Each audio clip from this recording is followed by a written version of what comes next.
ഗോവിന്ദൻ മാഷും അദ്ദേഹത്തിന്റെ പാർട്ടിയൊക്കെ ജനങ്ങളെ എന്തിനാണ് ഇങ്ങനെ വഞ്ചിക്കുന്നത് എന്നാണ് ഇപ്പം പലരും ചോദിക്കുന്നത്.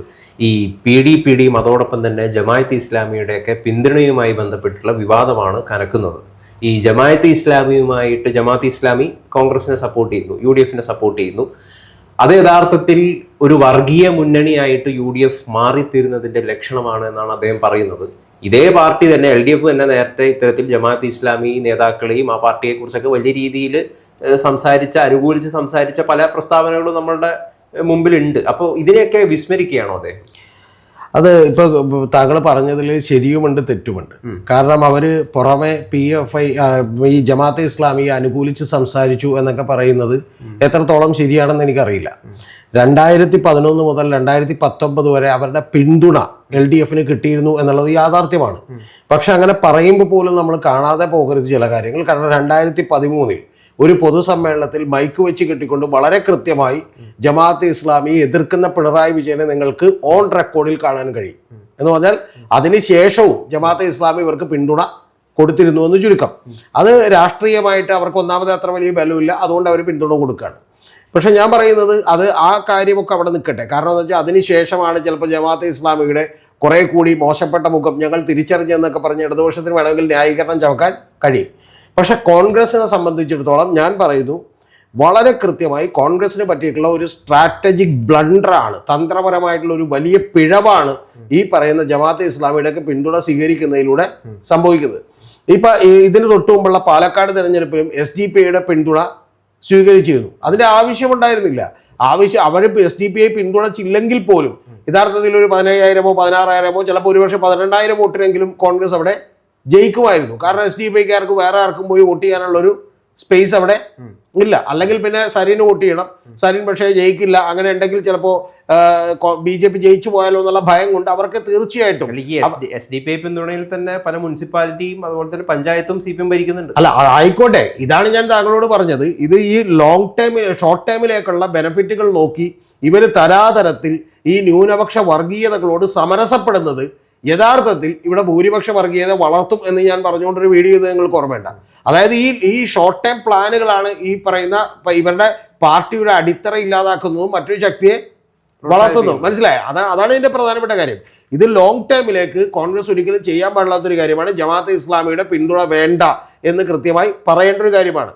ഇതൊക്കെ പറയുമ്പോഴും ഞാൻ കഴിഞ്ഞവിടെ താങ്കളോട് ചൂണ്ടിക്കാണിച്ചു, 2013 പിണറായി വിജയൻ ഇവരെ എതിർത്തുകൊണ്ട് പൊതുസമ്മേളനത്തിൽ അതിഗംഭീരമായി സംസാരിക്കുന്നുണ്ട്. അതുകൂടാതെ ഇപ്പൊ മീഡിയ വണ്ണിന്റെ നമ്മുടെ പരമാത്മാവായിട്ടുള്ള ദാവൂദ് സാഹിബ് അദ്ദേഹത്തിന്റെ ഒരു വേദിയിൽ വെച്ച് ഒരു ചർച്ചക്ക് ഞങ്ങൾക്ക് സൗകര്യമില്ല എന്ന് പറഞ്ഞ് P ജയരാജൻ ഇറങ്ങി പോകുന്നുണ്ട്. അപ്പൊ ഇത് തീർച്ചയായിട്ടും ഇതിന്റെ പിന്നിലുള്ള പ്രശ്നം എന്താണെന്ന് വെച്ചിട്ടുണ്ടെങ്കിൽ ഇത് ലോങ് ടൈമിലേക്ക് കോൺഗ്രസിന് വലിയ തോതിൽ ഡാമേജ് ഉണ്ടാക്കാൻ പോകുന്ന കാര്യമാണ്. ഇനി ഞാൻ മറ്റൊരു കാര്യം കൂടി പറയാം. ഇത് ഷോർട്ട് ടൈമിലേക്ക് പോലും ഡാമേജ് ഉണ്ടാക്കുമെന്ന് വിചാരിക്കുന്ന ഒരാളാണ് ഞാൻ. കാരണം എന്താ വെച്ചാൽ ഇപ്പൊ M സ്വരാജ് അവിടെ മത്സരിക്കുമ്പോൾ തീർച്ചയായിട്ടും ഒരു ഹിന്ദുത്വ വികാരം അല്ലെങ്കിൽ അത്തരത്തിലുള്ള ഇവർ ക്രിയേറ്റ് ചെയ്തിട്ടുള്ള, ഞാൻ പറഞ്ഞ ഇൻവെർട്ടഡ് കോമയുടെ അകത്താണ് അത്തരത്തിലുള്ള വികാരം ഉയർത്തിവിട്ടിട്ടുള്ള ആളുകൾ ഈ ജമാഅത്തെ ഇസ്ലാമിയെ പോലുള്ള സംഘടനയെ നിങ്ങൾ പിന്തുണക്കാണോ എന്ന് ചോദിച്ചുകൊണ്ട് ഉറപ്പായിട്ടും എന്ത് ചെയ്യാം, LDF വോട്ടുകൾ പോകാം. അപ്പൊ അതുകൊണ്ട് തന്നെ ഇത് പിന്നെ ജമാഅത്തെ ഇസ്ലാമി എന്ന് പറയുന്ന ഒരു സംഘടന യഥാർത്ഥത്തിൽ PFIയേക്കാൾ, ഞാൻ അടിവരയിട്ട് പറയുന്നു, PFIയേക്കാൾ അപകടകരമായൊരു സംഘടനയാണ്. എന്തുകൊണ്ടെന്ന് പറഞ്ഞാൽ പോപ്പുലർ ഫ്രണ്ട് ഓഫ് ഇന്ത്യയും അതുപോലെ PDPയും ഒക്കെ അവരുടെ ഉള്ളിലുള്ള കാര്യങ്ങൾ പുറത്ത് കാണിക്കുമെങ്കിൽ ഇത് പുറത്ത് കാണിക്കാതെ അണ്ടർഗ്രൗണ്ടിലൂടെ വളരെ തന്മയത്വത്തോടുകൂടി നഖങ്ങളും പല്ലും ഒക്കെ പുറത്ത് കാണിക്കാതെ വളരെ കൃത്യമായി അവരുടെ അജണ്ടകൾക്ക് വേണ്ടി ആശയപരമായ ഒരു അടിത്തറ ഒരുക്കിക്കൊണ്ടിരിക്കുന്ന സംഘടനയാണ് ഈ പറയുന്ന ജമാഅത്തെ ഇസ്ലാമി എന്ന് പറയുന്നത്. മനസ്സിലായോ? താലിബാൻ എന്ന് പറയുന്ന ഒരു കാര്യവും അത് വിസ്മയമാണെന്ന് മാധ്യമ പത്രത്തിന് എങ്ങനെ എഴുതാൻ കഴിയുന്നു എന്ന് നമ്മൾ ചിന്തിക്കേണ്ടതാണ്. മനസ്സിലായോ? ടാറ്റയുടെ കൈകളിൽ മറ്റേ രക്തക്കറ പുരണ്ടിട്ടുണ്ട് എന്നൊക്കെ പറഞ്ഞ് ഇരുന്ന് വാർത്ത ചെയ്യാൻ കഴിയുന്നത് അതുകൊണ്ടാണ്. അപ്പൊ ഇതിൻ്റെയൊക്കെ പിന്നിലുള്ള ഇത്തരത്തിലുള്ള കാര്യങ്ങളൊക്കെ തന്നെ ഈ പറയുന്ന ജമാഅത്തെ ഇസ്ലാമി എന്ന് പറഞ്ഞ സംഘടനയാണ്. ആ സംഘടനയുടെ ഏറ്റവും വലിയ ഗുണം അവർ ഇത്തരത്തിൽ മുമ്പിൽ നിൽക്കുന്ന PFIയെയും SDPIയെയും ആളുകളെയൊക്കെ പുറകെ നിന്ന് ഉന്തിക്കൊടുക്കുന്ന പ്രസ്ഥാനമാണ് യഥാർത്ഥത്തിൽ ജമാഅത്തെ ഇസ്ലാമി.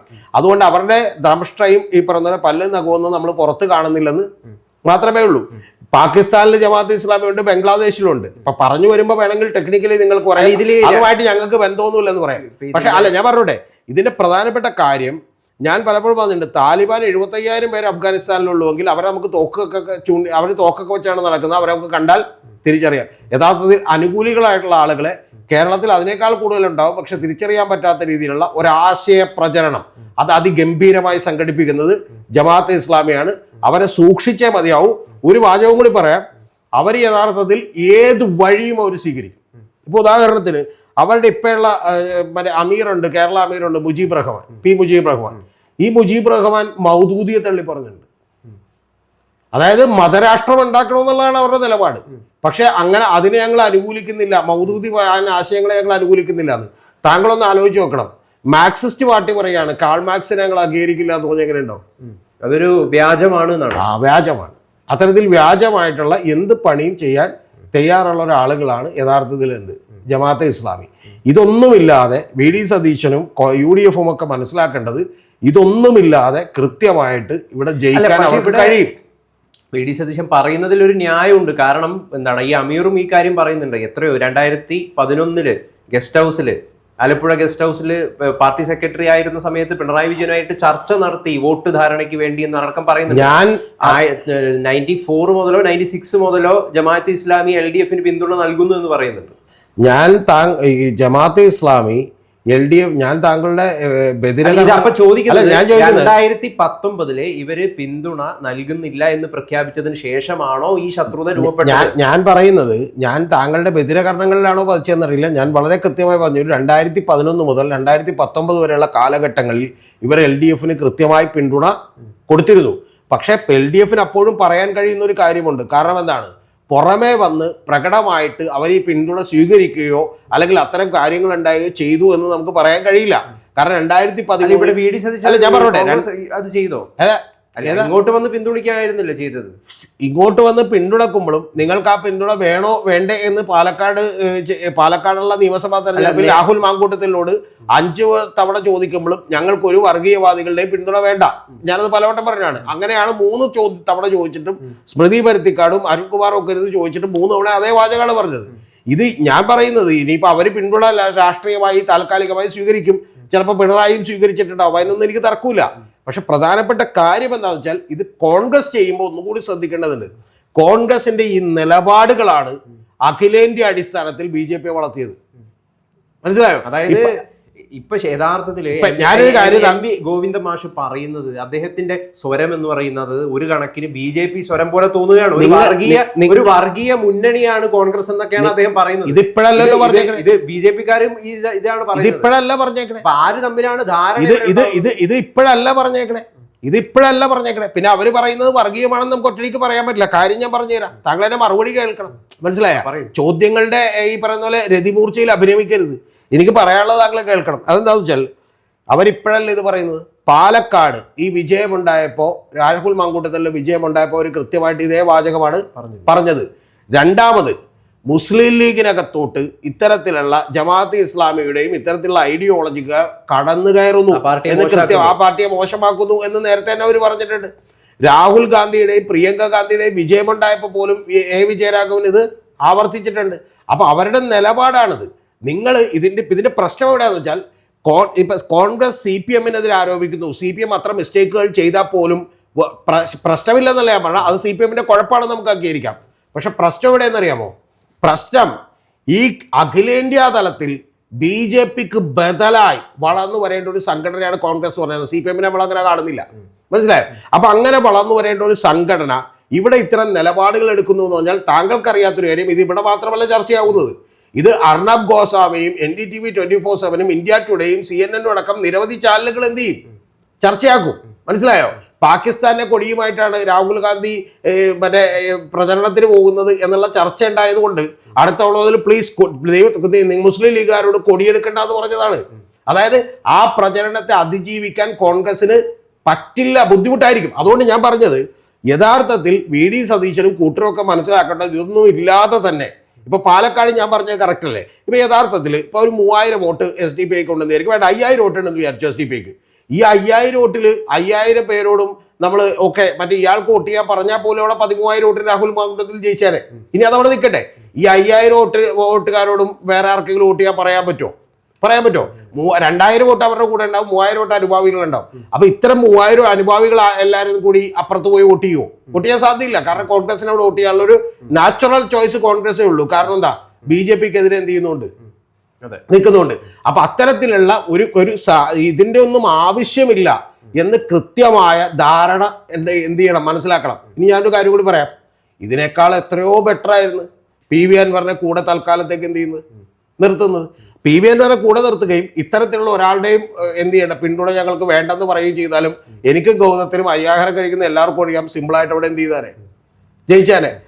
അപ്പൊ അതായത് അങ്ങ് പറയുന്നത് ഒരു മുന്നണിയുടെ കൂടെ ഇപ്പം ജമാഅത്തെ ഇസ്ലാമി വരികയാണെങ്കിൽ ആ മുന്നണി ഒരു മതേതര മുന്നണിയാണെങ്കിൽ അവരെ നമ്മൾ മതേതരമായിട്ട് കാണാൻ പാടില്ല. ഇനി ജമാഅത്തെ കാണാൻ പാടില്ല അല്ല കാണാൻ പാടില്ലെന്നല്ല, കാണാൻ പാടില്ലെന്നല്ല ഞാൻ പറഞ്ഞ മനസ്സിലായില്ല. നിങ്ങളുടെ മതേതര നിലപാടുകളിൽ വെള്ളം ചേർക്കുമ്പോൾ അത് ഈ അഖിലേന്ത്യാ അടിസ്ഥാനത്തിലുള്ള ഈ താൽക്കാലികമായ നേട്ടങ്ങൾക്ക് വേണ്ടി, ഇപ്പൊ താങ്കൾ പറഞ്ഞില്ലേ പഞ്ചായത്തിൽ ഞങ്ങൾ എന്ത് ചെയ്യുന്നുണ്ട്, പല സ്ഥലങ്ങളിൽ ഒരുമിച്ച് ഭരിക്കുന്നുണ്ട്, മനസ്സിലായോ? ഈ പഞ്ചായത്തിൽ ഇങ്ങനെ ഭരിക്കുമ്പോൾ പോലും അത് ഓൾ കേരള അടിസ്ഥാനത്തിലുള്ള ഒരു പ്രചാരണത്തിന് ആയുധമാക്കാൻ കഴിയും. അതേപോലെ തന്നെ കോൺഗ്രസിന് ഇതുകൊണ്ടുണ്ടാകാൻ പോകുന്ന ഡാമേജ് അഖിലേന്ത്യാ കോൺഗ്രസ് അല്ല, ഞാൻ പറഞ്ഞത് ഇത് LDFും ചെയ്തിട്ടുണ്ട്, UDFും ചെയ്തിട്ടുണ്ട്. പക്ഷെ LDF ചെയ്യുമ്പോൾ വലിയ കുഴപ്പമില്ലാത്ത എന്തുകൊണ്ടാന്ന് വെച്ചിട്ടുണ്ടെങ്കിൽ LDFന് പരിമിതമായ സ്ഥലത്തെ സ്വാധീനമുള്ളൂ. അവർക്ക് ഇവിടുത്തെ മാത്രം നിലനിൽപ്പേ നോക്കേണ്ട ആവശ്യം ഉള്ളൂ. പക്ഷെ കോൺഗ്രസിന് അങ്ങനെയല്ല. കോൺഗ്രസ് സംബന്ധിച്ചോളം ഇത് ഇനി അടുത്തൊരു കാര്യം ഞാൻ താങ്കളോട് പറയാം. അതിനെ അഖിലേന്ത്യയായിട്ട് കൂട്ടിയിണക്കിയിട്ട് ഇവിടെ പ്രശ്നമില്ല എന്ന് അത് LDFനെ വെള്ളപൂശുന്നത് പോലെ. വെള്ളപൂശിയതല്ലെന്ന്, ഇത് ഞാൻ വെള്ളപൂശിയതായിട്ടാണ് താങ്കൾക്ക് മനസ്സിലാവണം. ഞാൻ പറഞ്ഞത് താങ്കൾ ആദ്യം കേൾക്കണം. തരാതരം പോലെ എല്ലാ പ്രസ്ഥാനവും പറഞ്ഞു. അതായത് ജമാഅത്തെ ഇസ്ലാമി LDFന്റെ കൂടെ കൂടുമ്പോൾ അവരൊരു മതേതര മുഖം അവർക്ക് കിട്ടുകയും UDFന്റെ കൂടെ ചേരുമ്പോൾ വർഗീയ മുഖവും ആക്കി തീർക്കുന്നത് എന്തിനാണെന്നാണ് അദ്ദേഹം ചോദിച്ചത്. കാരണം ഇത്രയും കഴിഞ്ഞ തവണകളൊക്കെ പിന്തുണ നൽകിയപ്പോൾ മതേതര ചേരിക്കൊപ്പം ആര് വന്നു കഴിഞ്ഞാലും അവരെ സ്വീകരിക്കുന്നതിൽ കുഴപ്പമില്ല എന്ന് പല നേതാക്കളും പറഞ്ഞിട്ടുണ്ട്. ശരി, കഴിഞ്ഞു. ഇത് LDF ആകുമ്പോൾ സതീശന് പറയാം. ഇത് ഇപ്പം ഇന്ന് രാത്രി ചർച്ച ഉണ്ടാവുമ്പോൾ ഇത് LDFൽ ഒരാളോട് സതീശന് ഇത് പറയാലോ. പക്ഷേ BJPയുടെ ഒരാൾ വന്നിരിക്കുകയാണ്, നിഷ്പക്ഷനായിട്ടുള്ള ഒരു രാഷ്ട്രീയ നിരീക്ഷകൻ എന്നുള്ള രതീഷ് ചക്രവാണിയും ചർച്ചയ്ക്ക് വന്നിരിക്കുകയാണ്. ഞാൻ ഈ ആരോപണം ഉന്നയിക്കുമ്പോൾ LDF അത്തരത്തിലുള്ള പോക്രിത്തരം കാണിച്ചിട്ടുള്ളതുകൊണ്ട് ഞങ്ങൾ കാണിക്കാം എന്ന് പറയാൻ പറ്റുമോ? അവിടെയാണ് പ്രശ്നം. നിങ്ങൾ ഇപ്പൊ LDFന് ഇതുകൊണ്ട് ഉണ്ടാകാൻ പോകുന്ന നഷ്ടം എന്ന് പറയുന്നത് ഇനി കൂടി വന്നിട്ടുണ്ടെങ്കിൽ ഇപ്പൊ അവർക്ക് താൽക്കാലികമായ നേട്ടം നോക്കിയാൽ മതി. കാരണം ഇവിടുത്തെ ഭരണം കിട്ടിയാൽ മതി, വേറെ എങ്ങും എന്ത് ചെയ്യാനില്ല, ഇതുകൊണ്ട് ഒരു കുഴപ്പവും സംഭവിക്കാനില്ല. പക്ഷെ കോൺഗ്രസിന് അതല്ല.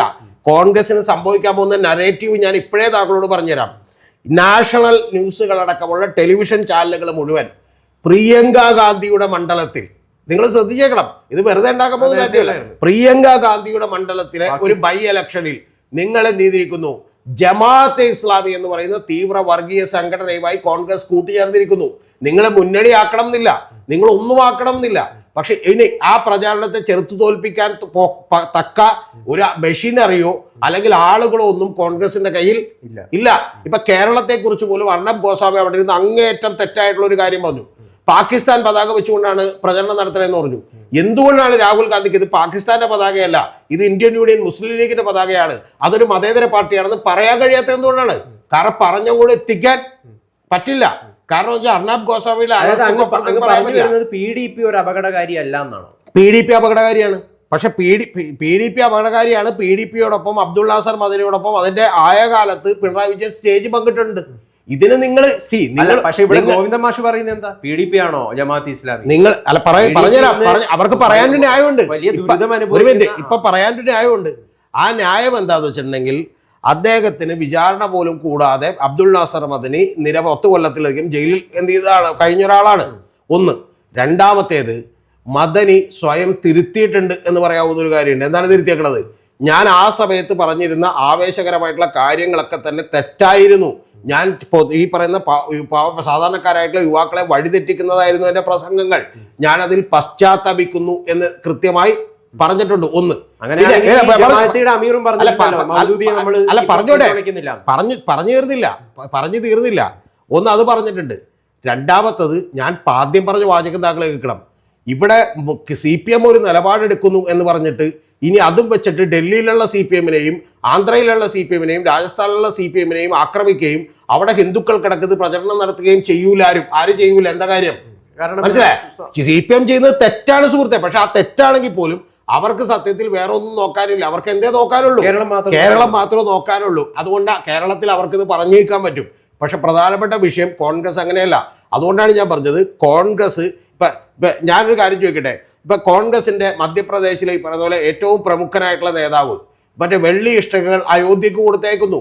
ഒരു PCC ഉത്തർപ്രദേശിലെ PCCയിലെ ആളുകൾ മൊത്തം ഞങ്ങൾ അയോധ്യ ക്ഷേത്രത്തിന്റെ ചടങ്ങിൽ പങ്കെടുക്കുന്നില്ല, പക്ഷെ ഞങ്ങൾ എന്ത് ചെയ്യുന്നു, അവിടെ വരെ പോകുന്നു എന്ന് പറയുന്നു. ഇത്തരത്തിലുള്ള വെള്ളം ചേർക്കലുകൾക്ക് കോൺഗ്രസ് എക്കാലത്തും വലിയ വില കൊടുക്കേണ്ടി വന്നിട്ടുണ്ട്. എനിക്ക് CPM ഇനി വേറൊരു കാര്യം ഞാൻ താങ്കളോട് പറയാം. CPMന് പകരം വേറെ ഏതെങ്കിലും ചെറിയ പാർട്ടി എടുത്തു വെച്ചു, അവർ ചിലപ്പോൾ ഇതിനേക്കാൾ വലിയ കൂട്ടുകെട്ട് ഇവരായിട്ട് ഉണ്ടാക്കിയിട്ടുണ്ടാവും. പക്ഷെ അവർക്കൊന്നും നഷ്ടപ്പെടാനില്ല. നഷ്ടപ്പെടാനുള്ളത് കോൺഗ്രസിനാണ്. അപ്പൊ അങ്ങ് പറഞ്ഞു വരുന്നത് ഇപ്പം ഗോവിന്ദ മാഷൊക്കെ പറഞ്ഞ പോലെ RSS പോലെ തന്നെ അപകടകാരിയാണ് ജമാഅത്ത് ഇസ്ലാമി എന്നാണ്? ഒരു സംശയമില്ല. RSS പോലെ പോലും അല്ല ഞാൻ പറഞ്ഞത്, RSSനേക്കാളും അപകടകാരിയാണ്. RSS ഇന്ത്യക്കകത്ത് മാത്രം നിൽക്കുന്ന ഒരു കാര്യമാണ്. ലോകം മുഴുവൻ പിടിച്ചടക്കണമെന്നുള്ള ഒരു ഐഡിയോളജിയും അവരുടെ ഭാഗത്ത് വന്നിട്ടില്ല. അവർ അപകടകാരിയാണ് പിന്നെ അവരുടെ അപകടകാരിയും അവരുടെ ദ്രംഷ്ട്രയും ഒക്കെ കുറഞ്ഞുകൊണ്ടിരിക്കുകയാണ്. ആ കുറയുന്നതിന്റെ കാരണം എന്താണെന്ന് വെച്ചാൽ അധികാരത്തിലേക്ക് നിങ്ങൾ നടന്നു കയറിയാൽ ഈ പറയുന്ന അതിതീവ്രതയൊന്നും പുറത്തേക്ക് എടുക്കാൻ കഴിയില്ല. ഇപ്പൊ 10 കൊല്ലമല്ലോ നരേന്ദ്രമോദി ഭരിക്കുന്നത്, മനസ്സിലായോ? ഗോൾവാൾക്കർ മറ്റേ എഴുതി വെച്ചതുപോലെ ഹിന്ദുക്കളെയും അല്ലെങ്കിൽ മറ്റേ ക്രിസ്ത്യാനികളെയും കമ്മ്യൂണിസ്റ്റുകാരെയും ഒന്നും കൊന്നൊടുക്കോ? അങ്ങനെയൊന്നും നടക്കുന്ന കാര്യമല്ല. പക്ഷേ ജമാഅത്ത് ഇസ്ലാമി ജമാഅത്ത് ഇസ്ലാമി കേരളത്തിൽ ജമാഅത്ത് ഇസ്ലാമിയുടെ ഹിസ്റ്ററി വേണമെങ്കിൽ ചർച്ച ചെയ്യാം. അല്ല, കൊന്നൊടുക്കോ? ഇപ്പൊ ബംഗ്ലാദേശിൽ എന്താ നടക്കുന്നത്? ബംഗ്ലാദേശിൽ ഭരിക്കുന്നത് ജമാഅത്ത് ഇസ്ലാമിയാണ് സുഹൃത്തെ. താങ്കൾക്ക് അതിനെക്കുറിച്ച് അറിയാൻ പാടില്ലായിട്ടാണ്. ജമാഅത്ത് ഇസ്ലാമിയുടെ ബേസിക് ഐഡിയോളജി എന്താണെന്ന് വെച്ചാൽ ഒറ്റ കാര്യമാണ്, അതായത് ലോകം മുഴുവൻ ഇസ്ലാമിക് സ്റ്റേറ്റിന്റെ കീഴിൽ വരിക. അത്തരത്തിലുള്ള ഒരു മുസ്ലിം ബ്രദർഹുഡിന്റെ ആശയമാണിത്. മൗദൂദി അദ്ദേഹം ഇന്ത്യക്കാരനായിരുന്നു, പിന്നെ പാകിസ്ഥാൻ ഉപയോഗിച്ചപ്പോൾ അദ്ദേഹം അങ്ങോട്ട് പോയതാണ്, മനസ്സിലായോ? അപ്പൊ അത്തരത്തിലുള്ള പല ആശയങ്ങളും ഇവരെന്ത് ചെയ്യുന്നുണ്ട്, ഇവിടെ ഇരുന്ന് ഉന്തിത്തള്ളി ആളുകളുടെ മനസ്സിലോട്ട് വലിയ ഇപ്പൊ പോലും ഞാൻ തുറന്നൊരു കാര്യം പറയാം, മുസ്ലിം ലീഗിനോ അല്ലെങ്കിൽ അതുപോലെയുള്ള സംഘടനകൾക്കോ ആളുകളെ സ്വാധീനിക്കാൻ കഴിയുന്നതിനേക്കാൾ കൂടുതൽ ഇവർക്ക് വോട്ട് ബാങ്ക് ഒന്നുമില്ല. ഒരു പഞ്ചായത്ത് പോലും ഇല്ല, 1% പോലും വോട്ടില്ല. പക്ഷെ ഞാൻ താങ്കളോട് തുറന്നു പറയുന്നു, ആളുകളുടെ അടുത്തോട്ട് ഒരു ഒപ്പീനിയൻ മേക്കേഴ്സായി മീഡിയ വണ്ണും ഔട്ട് ഓഫ് ഫോക്കസും മാധ്യമവും ഒക്കെ മാറാറുണ്ട്. അതായത് ഒരു ഇന്റലക്ച്വൽ സ്പേസിൽ ആളുകളുടെ ഒരു ഏറ്റവും താഴത്താണ്. പക്ഷേ ആയിക്കോട്ടെന്നേ, പക്ഷെ മുസ്ലിം കമ്മ്യൂണിറ്റിയിലെ ഒരു വിഭാഗത്തിനെങ്കിലും കൃത്യമായി സ്വാധീനിക്കാൻ അവർ കഴിയാറുണ്ട്. ഈ സ്വാധീനിക്കപ്പെടുന്ന ആളുകൾക്ക് പോലും അറിഞ്ഞുകൂടാ എന്നെന്ന്. ഞാൻ ഈ പറയുന്നത് സ്വാധീനിക്കപ്പെടുകയാണ്, ഞാൻ ഇതിന്റെ പുറകെ പോവുകയാണെന്ന് എന്ത് ചെയ്യാൻ പാടില്ല, അറിയാൻ പാടില്ല. പകരം അവർ പറയുന്ന വാർത്തകൾ, അവർ പറയുന്ന സംഭവങ്ങൾ, ഒറ്റപ്പെട്ട സംഭവങ്ങൾ, ഇതെല്ലാം എടുത്തു വെച്ചുകൊണ്ട് ഇവിടെ മുസ്ലിങ്ങൾ അപരവൽക്കപ്പെടുകയാണ്, നമ്മൾ വലിയ ബുദ്ധിമുട്ടിലാണ്, നമ്മൾ വലിയ പ്രശ്നത്തിലാണെന്ന് പറഞ്ഞുകൊണ്ടിരിക്കുകയാണ്. അതാണ് അതിന്റെ പ്രശ്നം. സഖാവ് P. ജയരാജൻ ഒരു പുസ്തകം എഴുതി, കേരളം ഇസ്ലാമിക രാഷ്ട്രീയം എന്നൊക്കെ പറഞ്ഞിട്ടുള്ള ഒരു പുസ്തകം. ആ പുസ്തകം ഇറങ്ങിയപ്പോൾ വലിയ പ്രതിഷേധങ്ങളാണ് അത് കത്തിച്ചുകൊണ്ട്. കാരണം അതിൽ മദനിയെ കുറിച്ചൊക്കെ പരാമർശിച്ചു എന്നൊക്കെ പറഞ്ഞുകൊണ്ട് PDPയിലെ പല അണികളും ഇങ്ങനെയൊക്കെ ചെയ്തിട്ടുണ്ടായി. അന്നേരം അത് പ്രകാശനം ചെയ്യുന്ന സമയത്ത് പിണറായി വിജയൻ പറഞ്ഞത് എന്താണ്, ഇത് വ്യക്തിപരമായിട്ടുള്ള മാത്രം ഒരു നിലപാടാണ്, ഇത് പാർട്ടി നിലപാടല്ല. ഞാൻ പറഞ്ഞത് താങ്കൾക്ക് മനസ്സിലായില്ലെങ്കിൽ ഞാൻ വീണ്ടും റിപ്പീറ്റ് ചെയ്യാം. മദനിയോടൊപ്പം ഒരുമിച്ച് പിണറായി വിജയൻ സ്റ്റേജിൽ കയറിയിരുന്നതും ഈ CPM കോൺഗ്രസും അടക്കമുള്ള കാണിച്ചത് ആ പുസ്തകം കത്തിക്കാൻ ഈ PDP ആയിക്കോട്ടെ നേതാക്കൾ പുസ്തകം കത്തിക്കലും കത്തിക്കാതിരിക്കലും ഒന്നും വിഷയമല്ല. ഞാൻ പറഞ്ഞത് ആശയമാണ്. അവരുടെ ഉള്ളിലും പ്രവർത്തിക്കുന്ന സോഫ്റ്റ്വെയർ എന്താണ് ഞാൻ പറഞ്ഞത്. കാലാകാലങ്ങളിൽ ഇത്തരത്തിലുള്ള ന്യൂനപക്ഷ വർഗീയ ശക്തികളോട്, അത് PDP ആണെങ്കിലും SDP ആണെങ്കിലും PFI ആണെങ്കിലും ഇനിയിപ്പോൾ ഈ പറഞ്ഞ ജമാഅത്ത് ഇസ്ലാമി ആണെങ്കിലും ഇവരോടെല്ലാം താൽക്കാലിക വോട്ട് ബാങ്കുകളുടെ അടിസ്ഥാനത്തിൽ മാത്രം ഈ നമ്മുടെ ഇവിടെയുള്ള എല്ലാ രാഷ്ട്രീയ പാർട്ടികളും ഇത്തരത്തിലുള്ള വിട്ടുവീഴ്ചകളും ഇത്തരത്തിലുള്ള സമരസപ്പെടലും അവരോടുള്ള കൂട്ടുകക്ഷികളും ഒക്കെ എന്ത് ചെയ്തിട്ടുണ്ട്, ആക്കിയിട്ടുണ്ട്. അത് യാഥാർത്ഥ്യമാണ്. ഇത് നമ്മൾ വേറൊരു വീഡിയോയിൽ പറഞ്ഞതാണ്, ഞാൻ അതുകൊണ്ട് റിപ്പീറ്റ് ചെയ്യാത്തത്. അന്ന് താങ്കൾ എന്നോട് ചോദിച്ചിരുന്നു, ചോദിച്ചിരുന്നു അതിന്റെ മോട്ടീവ് എന്താണെന്ന് ചോദിച്ചു. മോട്ടീവ് ഒറ്റ കാര്യമുള്ളൂ, ഒന്നുകിൽ ഒരു പഞ്ചായത്തിലെ ഭരണം, അല്ലെങ്കിൽ ഒരു MLA സീറ്റ്, അല്ലെങ്കിൽ ഈ താൽക്കാലികമായ വോട്ട് ബാങ്ക്. ഞാൻ അന്ന് വ്യക്തമായി പറഞ്ഞിരുന്നു. പക്ഷെ ഇതുകൊണ്ട് ഉണ്ടാകാൻ പോകുന്ന ആത്യന്തികമായിട്ടുള്ള ഡാമേജ് കൂടുതൽ സംഭവിക്കുന്നത് കോൺഗ്രസിനാണ്. അപ്പൊ അവസാനമായിട്ട് ഒരു കാര്യം ചോദിക്കാം, ഈ PDPയുടെ സോഫ്റ്റ്വെയറും ജമാഅത്തിയുടെ സോഫ്റ്റ്വെയറും, ഇത് ഒന്ന് ഭയങ്കര തീവ്രത കൂടെ സോഫ്റ്റ്വെയറും മറ്റേത് അത്ര തീവ്രത ഇല്ലതാണെന്നാണോ താങ്കൾ പറഞ്ഞു വരുന്നത്? ഏറ്റവും തീവ്രത ഉള്ളത് ജമാഅത്തെ ഇസ്ലാമി. മറ്റേതോ? കാരണം എന്താണെന്ന് വെച്ചാൽ നിങ്ങൾക്ക് 2 തരത്തിലുള്ള കാര്യങ്ങളുണ്ടാവും. ഒന്ന്, നിങ്ങളെ പെട്ടെന്ന് എന്ത് ചെയ്യുന്നു, കുത്തിക്കൊല്ലുന്ന ഒരാളുണ്ടാവും. അപ്പോൾ നിങ്ങൾ പറയുകയാണ് അയാൾ വളരെ വൃത്തിയിട്ടവനാണ്, ഭീകരനാണ് എന്ന് നമ്മൾ പറയും. നിങ്ങൾക്ക് ഘട്ടം ഘട്ടമായി വിഷം തന്ന് നിങ്ങൾ പോലും അറിയാതെ നിങ്ങളെ കൊല്ലുന്ന ആളുകളുണ്ടാവും. അവർ ചിരിച്ചുകൊണ്ട് വെക്കും. ഞാൻ കാണുന്നത് തീവ്രത എന്ന് പറയുന്നത് രണ്ടാമത്തെ പാർട്ടിക്കാണ്. ആദ്യത്തേനുണ്ട്, പക്ഷെ അതിനേക്കാൾ വൃത്തികെട്ടവന്മാരാണ് മറ്റത്. കാരണം മറ്റവരെ നമുക്ക് തിരിച്ചറിയാൻ പറ്റും. ഇപ്പൊ ഗൗതത്തിന് ഒരാൾ വന്ന് കുത്തിക്കൊല്ലുന്നു, ഗൗതത്തിന്റെ വീട്ടുകാർക്കും ബന്ധുക്കൾക്കും സുഹൃത്തുക്കൾക്കും അറിയാൻ പറ്റും പിന്നെ കുത്തിക്കൊന്നെന്നുള്ളത്. മനസ്സിലായോ? പക്ഷെ കൂടത്തായി ജോളിയേക്കാൾ വളരെ ഗംഭീരമായി നൈസായി താങ്കൾക്ക് എന്ത് ചെയ്തുകൊണ്ടിരിക്കുകയാണ്, മറ്റേ വിഷം തന്നോണ്ടിരിക്കുകയാണെങ്കിൽ താങ്കൾ ഭരിക്കും, അപ്പോഴും തിരിച്ചറിയൂല, കൊച്ചുങ്ങൾ ഭരിക്കും. ഇതിൽ പറഞ്ഞൊരു വിലപ്പെട്ട കാര്യമുണ്ട്. ഇതിന്റെ അഖിലേന്ത്യാ അടിസ്ഥാനത്തിൽ കോൺഗ്രസ് എഗെയിൻസ്റ്റ് കോൺഗ്രസിനെതിരെ ഒരു വലിയ നിലപാടെടുക്കാൻ, വലിയൊരു പ്രൊപ്പഗാൻഡ പ്രചരണം നടത്താൻ വേണ്ടിയിട്ട് അവരുടെ പ്രധാന എതിരാളികൾ ഹൈക്കമാൻഡൊക്കെ ഇതിൽ ഇടപെട്ടെ, ഹൈക്കമാൻഡൊക്കെ ഇതിൽ ഇടപെട്ട് പറയേണ്ട ഒരു വാചകമുണ്ട്. ഇവിടെ ഇപ്പൊ 20 സീറ്റിൽ നിന്ന് മറ്റേ ജനസംഖ്യാ വർധനവും എല്ലാം കണക്കിലെടുത്ത് സെൻസസ് കൂടി വന്നു കഴിയുമ്പോൾ 19 സീറ്റായി മാറും. മനസ്സിലായോ? ഹൈക്കമാൻഡൊക്കെ പറയേണ്ടത് ഇവിടുത്തെ 19 സീറ്റിൽ നിനക്കൊക്കെ സൗകര്യം ഉണ്ടെങ്കിൽ ജയിച്ചാൽ മതി, ഈ പണി എന്ത് ചെയ്യരുതെന്നാണ്. കാണിക്കരുത്. നിങ്ങൾ ഈ വർഗീയതയെ എതിർക്കാൻ നിങ്ങൾ സോഫ്റ്റ് ഹിന്ദുത്വയോ അല്ലെങ്കിൽ ഈ പറയുന്ന പോലെ മറ്റ് ന്യൂനപക്ഷ വർഗീയതയോ കൂട്ടുപിടിക്കരുത്. നിങ്ങൾ അപകടത്തിലാണ്. നിങ്ങൾ വർഗീയതയെ എതിർക്കാൻ നല്ല പത്തരമാറ്റ് മതേതരത്വം എന്ത് ചെയ്യണം, കൂട്ടുപിടിക്കണം. ഇതിന്റെ ഒന്നും പിന്നെ അങ്ങനെയാണെങ്കിൽ കോൺഗ്രസ് എന്തുകൊണ്ട് ഈ ഗതികേടിൽ പെട്ടുപോകുന്നത് ശരിയാണ്. എനിക്കറിയില്ല. ഒരു സമുദായത്തെ അവർ പേടിക്കുന്നു. അല്ല, ഇപ്പോഴും ഞാൻ പറയാലോ, മുസ്ലിം സമുദായത്തെ കോൺഗ്രസ് പേടിക്കുന്നുണ്ടോ? അവരുടെ പ്രധാന കോൺഗ്രസ് എന്തുകൊണ്ട് ഈ ഗതികേടിൽ പെട്ടുപോകുന്നു എന്നുള്ളതിന് ഞാൻ ഉത്തരം പറയാം. താങ്കൾ എന്നെ പറയാൻ അനുവദിക്കണം. കോൺഗ്രസ് ഈ ഗതികേടിൽ പെട്ടുപോകുന്നതിന്റെ കാരണം കോൺഗ്രസ് പാർട്ടിയുടെ ലോങ് ടേമിലേക്കുള്ള വളർച്ചയൊന്നും കാണുന്ന നേതാക്കന്മാരല്ല നമുക്കുള്ളത്. അവരുടെ ജീവിതം ഏതാണ്ട് അവസാനിക്കാറായി. അപ്പോൾ ഒരു 10-15 കൊല്ലത്തിനകം എനിക്ക് എന്ത് ചെയ്യണം, MLA ആകണം, MP ആകണം, പിന്നെ ധനമന്ത്രി ആകണം, മുഖ്യമന്ത്രി ആകണം എന്നുള്ള ആഗ്രഹങ്ങളുമായി നടക്കുന്നവരായതുകൊണ്ടാണ് ഇവരെല്ലാം ഇതിനോട് വിട്ടുവീഴ്ച ചെയ്യുന്നത്. അല്ലാതെ വേറെ വലിയ ഇസങ്ങളൊന്നും ഇതിന്റെ പുറകിൽ ഇല്ല. അതുകൊണ്ടാണ് ഞാൻ പറഞ്ഞത്, രാഹുൽ ഗാന്ധിയും ഹൈക്കമാൻഡും ഇതിൽ ഇടപെട്ടുകൊണ്ട് പറയണം, മേലാൽ ഈ പോക്കൃത്തിനെ കാണിക്കരുത്, അവരുടെ പിന്തുണ നമുക്ക് വേണ്ടെന്ന് പറഞ്ഞേക്ക്. ഇല്ലാതെ ജയിക്കാൻ പറ്റിയ ജയിച്ചാൽ മതി, ഇല്ലെങ്കിൽ നമ്മൾ വീണ്ടും എന്ത് ചെയ്തോളാം, പ്രതിപക്ഷത്തിരുന്നോളാം എന്ന് പറഞ്ഞാൽ ഒരു പ്രശ്നവും ഇവിടെ സംഭവിക്കാനില്ല. ഞാൻ പറയുന്നു, ഇങ്ങനെ സംഭവിച്ചാൽ യഥാർത്ഥത്തിൽ അവിടെ ഉള്ള വേറെ ഇതിനെതിരെ നിൽക്കുന്ന ഈ നിലപാടിനെ അംഗീകരിക്കുന്ന യഥാർത്ഥ കോൺഗ്രസ്സുകാരനും ബാക്കി ഉള്ള മതത്തിലെ ആളുകളും ഒക്കെ വന്ന് എന്ത് ചെയ്യും, ഈവൻ മുസ്ലിങ്ങളിലകത്ത് പോലും ആളുകളൊന്നും ഒട്ടി. കാരണം എന്താ, വളരെ പൊളിറ്റിക്കലായിട്ടുള്ള വളരെ മതേതരമായിട്ടുള്ള മനസ്സ് കാത്തു സൃഷ്ടിക്കുന്ന ഒരുപാട് മുസ്ലിം സഹോദരൻ നിലമ്പൂരുണ്ട്. മനസ്സിലായി? ഈ വെൽഫെയർ പാർട്ടി ഒന്ന് ഒറ്റക്ക് നോക്കട്ടെ, 1% വോട്ട് അവിടെ പിടിക്കില്ല. കാരണം എന്താ, ഇവരെയൊക്കെ കൃത്യമായിട്ട് ആളുകൾക്ക് തിരിച്ചറിയാം ഈ കുത്തിത്തിരിപ്പുകാരെ.